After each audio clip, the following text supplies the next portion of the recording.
कामठीत गुन्हेगार मोकाट. नवीन कामठीत कारवाईसाठी नागपूर गुन्हे शाखेलाच उतरावे लागले मैदानात. नवीन कामठी पोलीस स्टेशन हद्दीत गुन्हेगारीचा आलेख दिवसेंदिवस वाढत असताना आता एक धक्कादायक प्रश्न सर्वसामान्य नागरिकांच्या मनात निर्माण झाला आहे.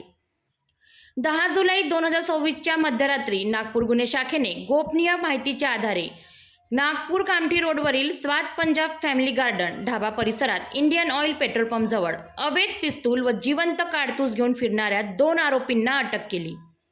आरोपींकडून पिस्तूल, जिवंत काडतूस आणि मोबाईलसह 61,000 रुपयांचा मुद्देमाल जप्त करण्यात आला.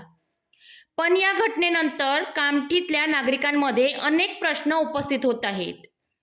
गुन्हेगारांची माहिती नवीन कामठी पोलिसांना का मिळाली नाही? नवीन कामठी पोलीस स्टेशनची गुप्त माहिती यंत्रणा नेमकी कुठे आहे? गुन्हेगारांच्या हालचालीची खबर नागपूर गुन्हे शाखेला मिळते पण स्थानिक पोलिसांना का नाही? गुन्हे उघडकीस आणण्यासाठी बाहेरच्या पथकांवर अवलंबून राहण्याची वेळ का आली आहे? नागरिकांमध्ये ही चर्चा सुरू आहे की जर नागपूर गुन्हे शाखेने कारवाई केली नसती तर कोणता मोठा गुन्हा घडला असता. कामठीत दिवसेंदिवस चोरी, मारामाऱ्या, अवैध धंदे आणि अवैध शस्त्रधारी गुन्हेगारांच्या वाढत्या घटनेमुळे आधीच नागरिक भयभीत आहेत. अशा परिस्थितीत स्थानिक पोलिसांच्या कार्यक्षमतेवर प्रश्नचिन्ह उपस्थित होत आहेत. सध्या दोन्ही आरोपींविरोधात गुन्हा दाखल करण्यात आला असून पुढील तपास सुरू आहे. अधिक अपडेटसाठी पाहत रहा पब्लिक टू PM न्यूज 24.